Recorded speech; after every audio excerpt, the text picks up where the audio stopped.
Good evening friends, कैसे आप लोग? I hope you are well and be safe and stay at home. First, I want to introduce myself. I am Mayank Nirupam Singh. I am posted as Gazetted Officer in Technical Education. इससे पहले lectures में हमने पढ़ा था wave motion. Wave motion complete हो चुका है. उसी की श्रृंखला को आगे बढ़ाते हुए वेव मोशंस के आगे प्रोग्रेसिव वेव्स आता है, जिसको हिंदी में बोलते हैं परिगामी तरंगे. आज परिगामी तरंगों के बारे में पढ़ेंगे हम लोग. परिगामी तरंगे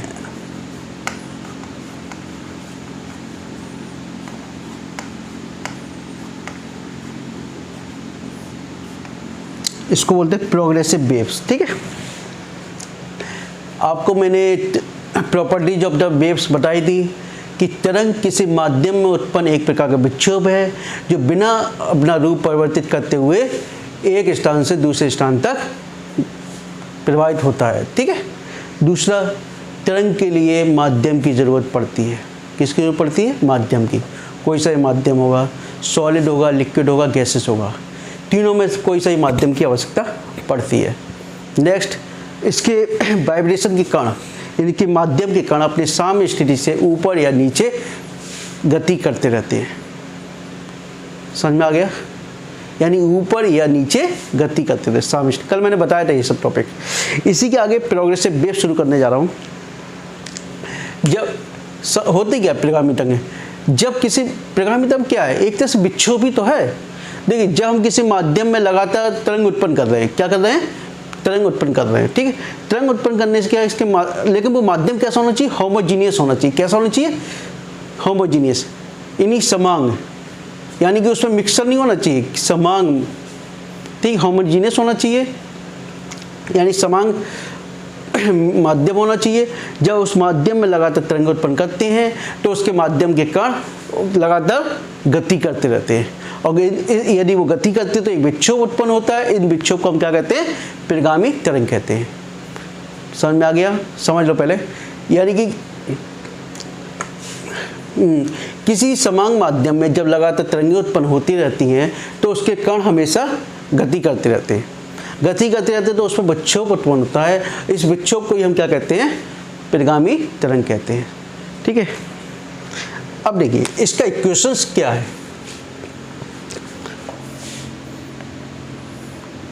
समतल परिगामी तरंग है.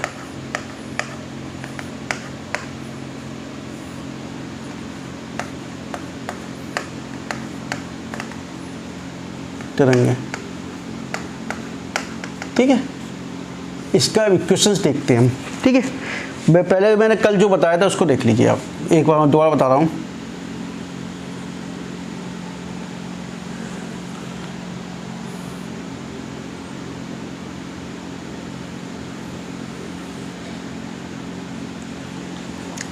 समतल परिगामी तरंग में कुछ नहीं, जिस प्रकार सिंपल हार्मोनिक मोशन होता है उसी प्रकार से इसकी भी मोशन होता है.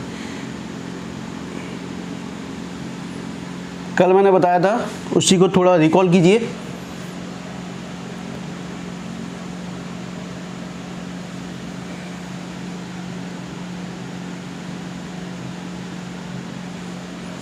विस्थापन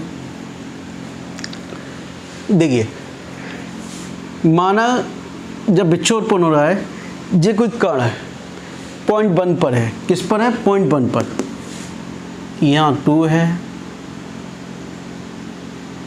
यहाँ 3 है,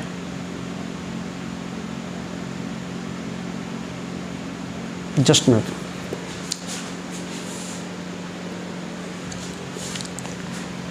टू थ्री, लेकिन 2 3 इस तरीके से लेते हैं. इसको एक स्टेप और बढ़ा देते हैं हम. 2 यहाँ ले लेते हैं, यहाँ 3 ले लेते हैं, यहाँ 4 ले लेते हैं, यहाँ 5 ले लेते हैं, और यहाँ 6 ले लेते हैं, यहाँ 7, यहाँ 8, यहाँ 9. ठीक है. इस तरीके से ये आगे बढ़ता है. अब मैंने बताया था अधिकतम विस्थापन को ही क्या कहते हैं? एम्पलीट्यूड, आयाम कहते हैं. अधिकतम विस्थापन को ही आयाम कहते हैं. देखिए, तरंग जो स्टार्ट होती है, माना पॉइंट 1 से स्टार्ट हो रही है. किससे? पहले तरंग क्या कणों से मिलकर बनी होती है? पहले कौन सा कण गति करेगा? कण 1 गति करेगा, उसके बाद स्टेट पे 2 पे आएगा, फिर 3 पे आएगा, फिर 4 पे आएगा, फिर 5 पे। यहाँ से यहाँ तक इसका टाइम पीरियड जो लगता है T/4 है। यहाँ इसका क्या है? आधा। यहाँ कितना हो गया? T हो गया, और T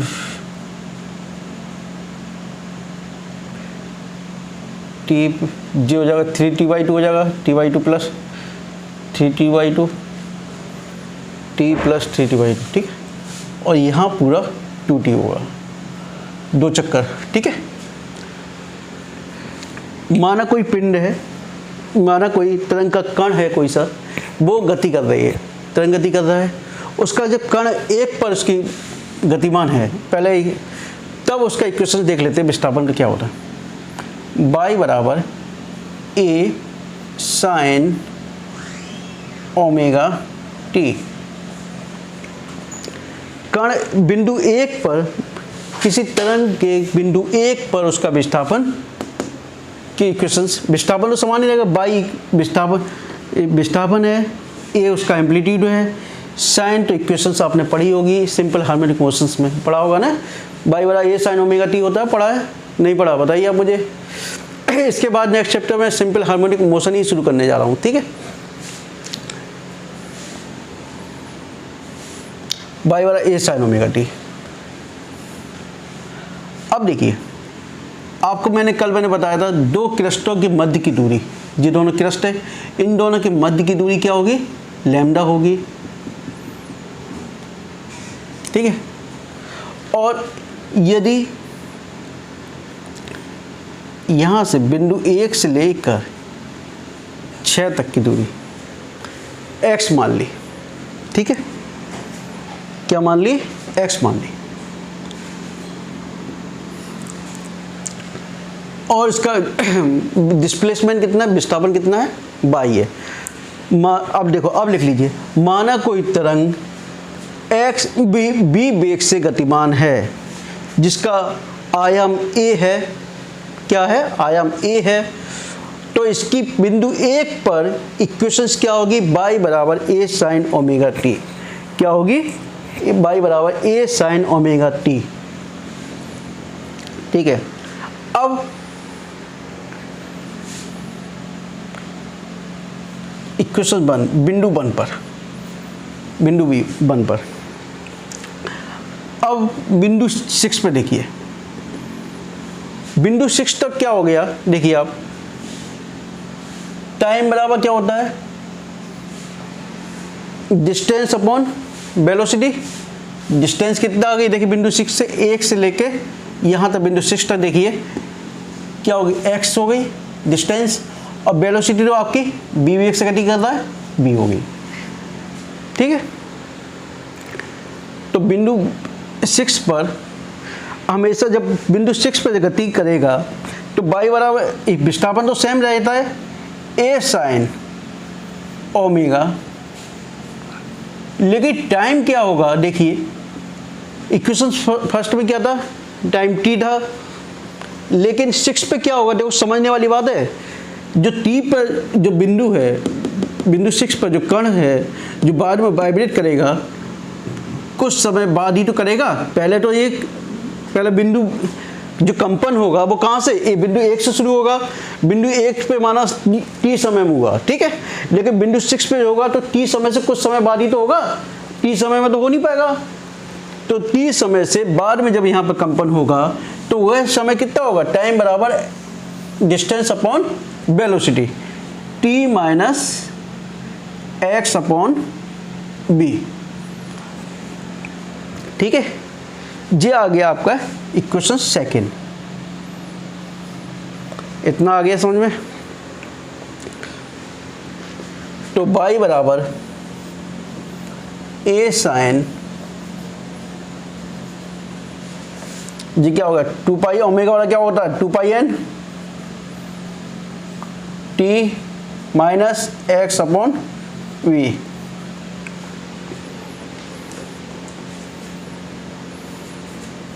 y बराबर ए साइन 2 पाई एन बराबर क्या होता है B upon lambda,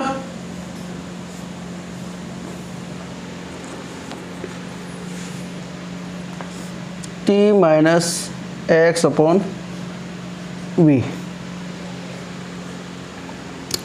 next just लगा है,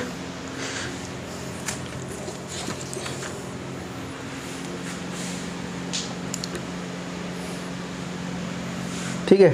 इसको सॉल्व कर दें, 2 पाई बी अपॉन लैम्डा हो गया, इसको बी बराबर एन लैम्डा फिर कर देते हैं इसको T upon T x upon lambda.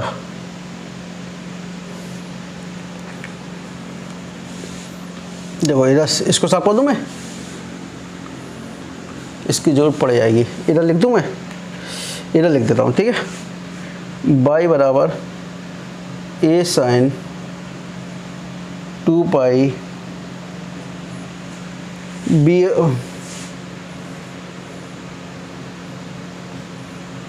B T upon lambda minus B upon lambda two X upon B. तो बी से बी कैंसिल कर दो,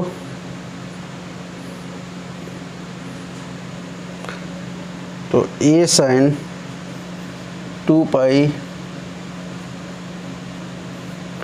B upon T upon lambda minus X upon lambda, ठीक है। तो ए साइन 2 पाई, इसको खोल लो, उसको बी वाला क्या होता है N lambda, N lambda, sorry B वाला क्या होता है एन लैम्डा, और ये टी अपॉन टी वो T upon lambda minus X upon lambda. इसको सॉल्व किया जाए क्या नहीं किया जाए, इधर मैं सॉल्व कर दूँ इसको, इधर लिख दे रहा हूँ मैं, ठीक है।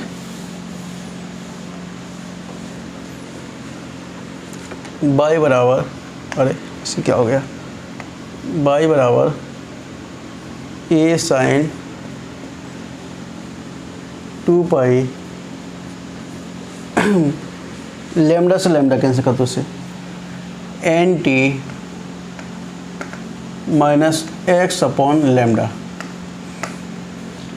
तो बाई बराबर ए साइन 2 पाई एन बराबर क्या होता है 1 अपॉन टी, तो T upon T minus X upon lambda. तो ये क्वेश्चंस क्या निकल के आई आपकी, बाई बराबर A sine 2 pi T upon T minus X upon lambda. ये तो इक्वेशन जब निकल के आई जब आपकी डायरेक्शन इस तरीके से है, ठीक है। और यदि डायरेक्शन की अपोजिट होगी तो क्या होगी, क्या होगी, ये डायरेक्शन कब है जब ए एक्स एक्सिस पर है, किस पर, एक्स एक्सिस के ऊपर। जब इसके अपोजिट होगी तो क्या इक्वेशन बन जाएगा, इसकी जगह माइनस की जगह प्लस आ जाएगा, क्या आ जाएगा माइनस की जगह प्लस। समझ में आ गया। यदि दो या दो से अधिक वेव्स हैं, उन दोनों के मध्य में कोई फेज डिफरेंस है, कला का डिफरेंस है। आपको मालूम होना चाहिए कला क्या होती है। कला किसी भी कण की स्थिति और उसकी गति को दर्शाती है, यानी position and motion of any particle, यानी किसी भी कण की उसकी स्थिति और उसकी गति को क्या गति को उसके फेज के द्वारा दर्शाया जाता है, ठीक है। तो यदि उसमें दो है तो क्या हो जाएगा, प्लस माइनस डेल्टा फाई बीच में जोड़ देंगे हम, ठीक है। इतना आ गया। अब देखिए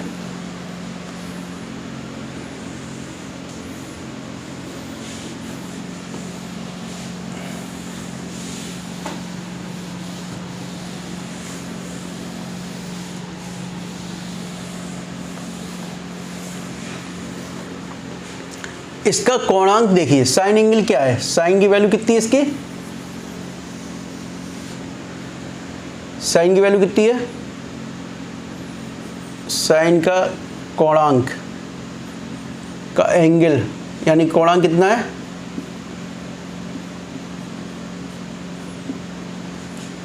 2 pi T upon T minus X upon lambda. ठीक है, अब इसका हमें फेज डिफरेंस ज्ञात करना है। फेज डिफरेंस यानी कि उसका पथांतर ज्ञात करना है। ठीक है, तो suppose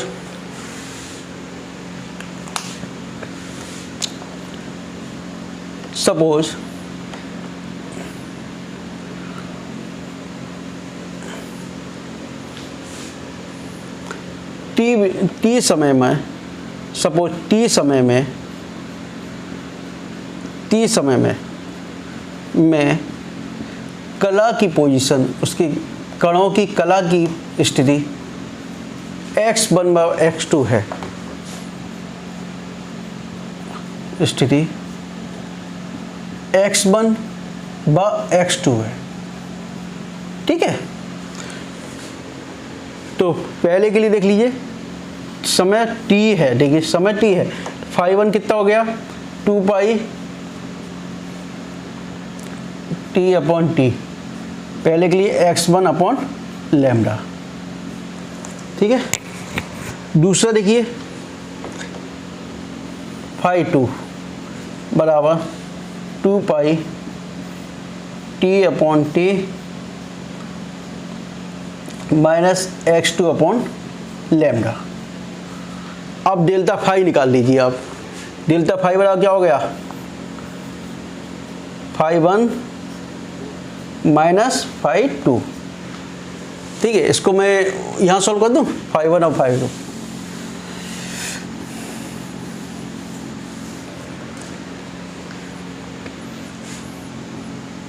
to pi T upon T, 2 pi common ले लिया, फाई 1 माइनस फाई 2 कर रहा हूँ, ध्यान रखना।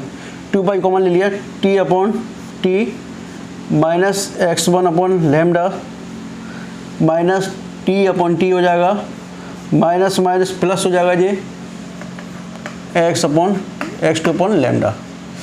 टी से ये टी कैंसिल करो, 2 पाई जी क्या आ गया, x2 minus x1 upon lambda. ठीक है,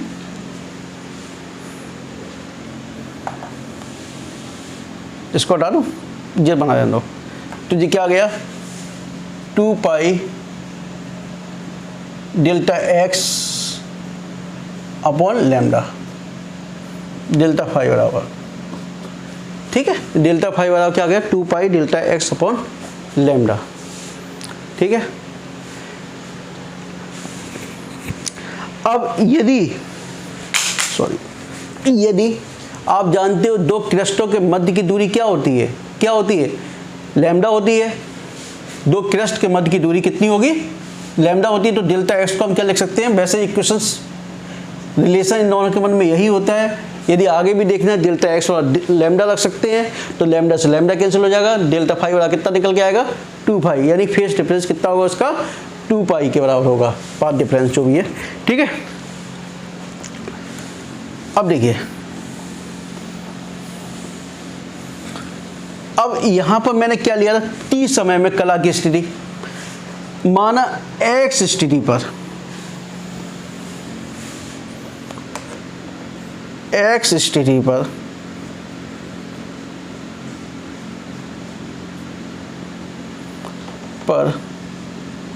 समय क्रमशः t1 और t2 है, दोनों पर दो कणों के मध्य टाइम जो है t1 और t2 है, कितना है, t1 और t2 है। ठीक है, तो क्या हो गया, फाई 1 बराबर क्या हो गया, 2 pi t1 upon T minus X upon lambda, जे सेम रहेगा, एक्स अपॉन लैम्डा। दूसरे के लिए देखिए, फाई 2 बराबर 2 pi t1 t2 upon T minus X upon lambda तो फाई 1 माइनस फाई 2 बराबर, कॉमन ले, इधर ले लूँ कॉमन, इसको साफ कर दे रहा मैं, है ना।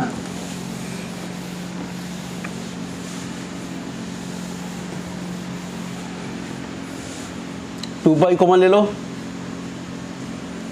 T1 upon T minus X upon lambda minus T2 upon T plus X upon lambda, जी कैंसिल करो, 2 pi T1 minus T2 upon T, क्या हो गया ये 2 pi delta T upon T,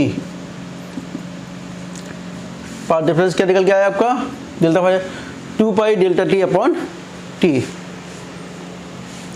ठीक है, नेक्स्ट इसके बाद टॉपिक क्या है,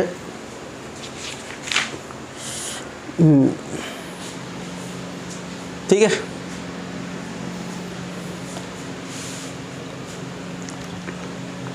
इतना आ गया।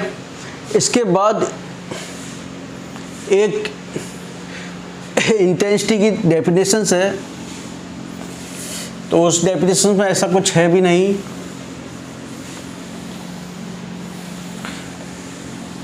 तीव्रता की आप पढ़ चुके होंगे आप लोग, क्या है तरंग की तीव्रता की डेफिनेशंस, इंटेंसिटी ऑफ वेव्स,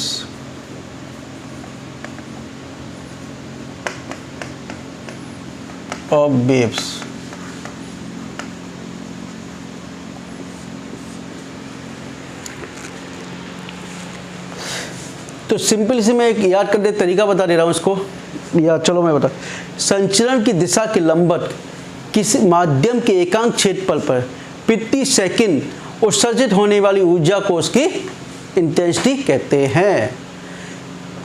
संचरण की दिशा के लंबवत माध्यम के एकांक क्षेत्रफल पर प्रति सेकंड ऊर्जा उत्सर्जित होने वाली ऊर्जा को उसकी इंटेंसिटी कहते हैं। देखो मैं बताऊँ आपको, I बराबर इतना याद रखिए, E upon A T, plus का क्षेत्रफल एकांक हो गया और T कितना हो गया, 1 सेकंड हो गया, 1 सेकंड, E क्या हो गई, एनर्जी हो गई, यानी कि संचरण की दिशा के लंबवत माध्यम के एकांक क्षेत्रफल पर 1 प्रति सेकंड उत्सर्जित होने वाली ऊर्जा क्या कहलाती है, उसकी इंटेंसिटी कहलाती है। समझ में आ गया। ये भी आपका चैप्टर खत्म हो गया, इसके न्यूमेरिकल कल कराना शुरू करेंगे। हाँ, अभी भी मैं आपसे कहना चाहता हूँ कि यदि जो मेरे व्हाट्सएप ग्रुप से ऐड नहीं हुए हैं वो ऐड हो जाएं, और जो भी न्यूमेरिकल संबंधी कोई भी प्रॉब्लम से आपकी उस पर मैसेज कीजिएगा, मैं definitely I will provide the solution next day और इन lectures, otherwise handwritten notes. ठीक है, और यदि आपको कुछ दिक्कत आ रही है इसमें, आप लोग कमेंट बॉक्स में लिखिएगा, आपको पीडीएफ भी मैं नोट्स की प्रोवाइड करा दूंगा। ठीक है, आप लोग लेकिन आपको रिस्पॉन्स तो दीजिए कुछ ना कुछ, ये रिस्पॉन्स नहीं आएगा तो क्या फ़ायदा मेरा कराने का, बताइए। आप लोग कोशिश कीजिए इसको अधिक से अधिक शेयर करने की, सब्सक्राइब भी कीजिए, अपने दोस्तों के पास शेयर भी कीजिए, क्योंकि देखिए मुझे मोटिवेशन तो मिलना चाहिए ना। यदि मुझे मोटिवेशन नहीं मिलेगा तो मैं कैसे इसको आगे बढ़ाऊंगा। आप लोग अधिक से अधिक शेयर करोगे तो डेफिनेटली मैं आपको अच्छे से अच्छा मटेरियल भी प्रोवाइड करूंगा। ठीक है, और कोई यदि डाउट है तो कृपया मेरे को कमेंट बॉक्स में लिखकर मेरे को मैसेज कीजिए। ठीक है, इसके बाद अब नेक्स्ट टॉपिक जो होगा सिंपल हार्मोनिक मोशन शुरू होगा नेक्स्ट डे। ठीक है, ओके, गुड नाइट।